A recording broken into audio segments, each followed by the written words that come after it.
인권 짓밟는 인권위원. 이태원 참사, 즐기다 일어난 사고. 고일석 에디터. 여당 추천 국가인권위원회 상임위원인 이충상 위원이 26일 이태원 참사 특별법 제정을 위해 열린 국가인권위원회 전원위원회에서 이태원 참사에 대해 피해자들이 몰주의해서 스스로 너무 많이 모였다가 참사가 난 것, 스스로 축제를 즐기기 위해 인파가 몰렸다가 밀려 넘어져 발생한 사고라는 등 입에 담을 수 없는 막말을 쏟아냈다. 이날 회의에는 이태원 참사 유족들이 방청하고 있었다. 인권위는 이날 전원위에서 12구 이태원 참사 피해자 권리 보장과 진상규명 및 재발 방지를 위한 특별법 제정안에 대한 의견 표명 여부를 두고 송두환 인권위원장을 포함한 위원 7명 찬성, 2명이 반대 의견으로 의견 표명을 결정했다. 이충상 위원은 회의에서 피해자들이 몰주의해서 스스로 너무 많이 모였다가 참사가 난 것이다. 이태원 참사에서 참사 발생과 관련해 구조적인 문제는 없다면서 민주당이 정치적 이득을 얻겠다는 당리당략적으로 이용하는 것으로 보인다고 말했다. 특별법을 정파적 목적의 입법이라고 주장한 것이다. 또한 이태원 참사 특별법에는 5.18 특별법보다 훨씬 강력한 조항들이 있다며 스스로 축제를 즐기기 위해 몰렸다가 밀려 넘어져 발생한 사고인 이태원 참사가 국가 권력에 의해 시민을 고해 살상한 5.18 민주화운동보다 더 귀한 참사냐고 말했다. 참사 이후 희생자들에 대해 놀러가서 죽은 것이라며 조롱한 몰지각한 일부 시민들과 똑같은 인식을 내보인 것이다. 놀러가서 죽은 것은 희생자들은 물론 생존자들에게도 가장 큰 상처를 주었던 언어폭력으로 다수의 생존자들이 그런 내용의 악플에 시달리다 끝내 불행한 선택을 한 사례도 있었다. 회의를 방청한 이태원 참사 유가족들은 이 위원의 발언에 항의하다 퇴장했다. 한 유가족은 손수건으로 눈물을 닦기도 했다. 부장판사를 지낸 이 위원은 윤석열 대통령 후보 캠프 사법개혁위원회 위원장 출신으로 지난해 10월 임기 개시 후 인권 유린에 가까운 반인권적 발언을 쏟아내고 있다. 거의 모든 사안에서 정파적 입장을 드러내 인권단체들로부터 지속적으로 사퇴를 요구받는 실정이다. 6개 인권법률단체가 모인 인권정책대응 모임은 이 위원 지명 당시 서울중앙지법 부장판사로 재직하던 지난 2005년 후배 재판관의 재판에 개입했다는 의혹을 받고 판사 시절에는 처지를 비관하며 지하철 선로에 뛰어들어 극단적 선택을 시도했다가 주변 제지로 멈춘 노숙자에게 철도 교통방해 미수 혐의로 실형을 선고하는 등 인권 문제와 관련한 전문성을 갖고 있지 않다는 점을 지적하며 지명 철회를 요구하기도 했다.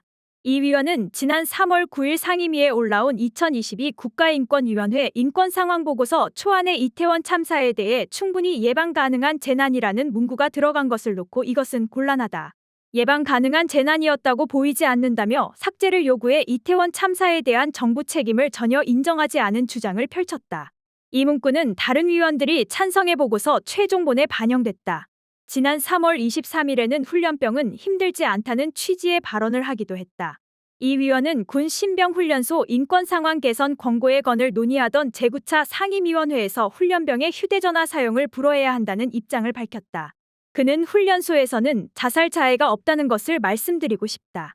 사병이 힘든 것은 자대 배치받은 후가 힘들다며 훈련소에서는 같은 계급, 같은 기수끼리 같이 훈련을 받기 때문에 내무반에서 괴롭히는 것은 아니다. 낮 훈련 시간에는 많이 괴롭지 않다고 했다. 그러나 훈련소에서는 자살 자해가 없다는 그의 발언은 군 훈련소 현실에 대한 전면적인 무지에 의한 발언이다. 인권단체인 군인권센터가 파악한 최근 몇 년간 훈련소 자해 사망 사건은 2017년 1건, 2018년 1건, 2020년 2건, 2021년 1건 등 거의 매년 일어나고 있다. 4월 13일 상임위에서는 해병대 훈련병 두발 규제에 대해 인권교육이 필요하다는 안건에 반대했다. 이 위원은 위험한 임무를 막기 위해 자부심을 강하게 할 필요가 있고 또 군기가 셀 필요가 있다며 머리를 다른 육해 공군보다 짧게 해서 우리는 다르다. 우리는 특별하다. 우리는 구별된다 하는 그런 인식을 갖게 하는 것인데 해병대의 전통과 프라이드의 상징인 두발 기준을 다른 군하고 같게 하면 해병대가 크게 반발할 것이라고 했다. 또한 이 위원은 결정문 초안의 깨이가 학문 성교로 기저귀를 차고 사는 경우 인권위가 그것이 인권침해라고 인식시켜줘야 하느냐라는 소수 의견을 남겼다. 다른 위원들이 인권침해 표현이 담긴 소수 의견을 제고해달라 요청했고 이 위원은 소수 의견을 결정문에서 삭제했다. 인권단체들은 인권위원으로서 자격이 없다며 이 위원을 인권위에 진정했다. 이 위원은 지난해 12월 28일 제38차 상임위에서 일명 노란봉투법 입법 권고 안건이 올라오자 중도나 우파가 보기에 무모하거나 조악한 입법안이라며 정파적 입장으로 접근했다. 노란봉투법은 사용자 범위를 확대하고 노동쟁의에 대한 손해배상 청구를 제한하는 내용을 담고 있다.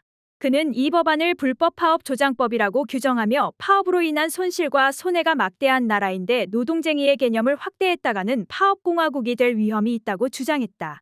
지난해 7월 인권위 사무총장이 철창에 스스로를 가두고 단식농성을 하던 유쾌한 금속노조 거제 통영고성 조선하청지회 부지회장을 만난 것과 관련해서도 매우 부적절하다고 했다. 이 위원은 대우조선해양이 하청회사의 근로자들에게 인심을 쓰고 공적 자금을 더 투입하는 것이 돼버린다며 이런 식으로 법이 계약되면 결국 나라가 망한다고 주장했다. 20년 경력 용접 노동자 유 부지회장의 월급은 250만 원이다. 대우조선해양은 노조 집행부 5명을 상대로 470억 원의 손해배상 소송을 진행 중이다. 화물연대 파업 이후 공론화된 업무 개시 명령 제도 개선 권고 안건에 대해선 인권위가 찬성하면 민주당보다도 더 앞장서서 민주노총을 지지하는 인권위가 될 것이라고 했고, 해당 안건 부결 뒤 비상임위원들이 전원위원회에서 논의하자며 의견을 내자 인권위가 개판 5분 전이라고 말한 뒤 회의실을 나갔다. 윤석열 정부 출범 이래 반노동 인사인 김문수 전 경기지사가 경제사회노동위원회 위원장으로 극우 성향 김광동 전 방송문화진흥회 이사가 진실 화해를 위한 과거사정리위원회 위원장으로 위촉되는 등 기관의 본질에 정면으로 반하는 인사가 계속되어 왔고, 이충상 위원도 윤석열 정부의 그러한 본질 파괴 인사의 한 전형이다. 윤석열 정부는 이명박 정부에서 방송장악을 통한 언론 파괴 시도 전력이 있는 이동관 대통령실 대외협력특보를 새 방송통신위원장으로 내정해놓고 있는 상태다.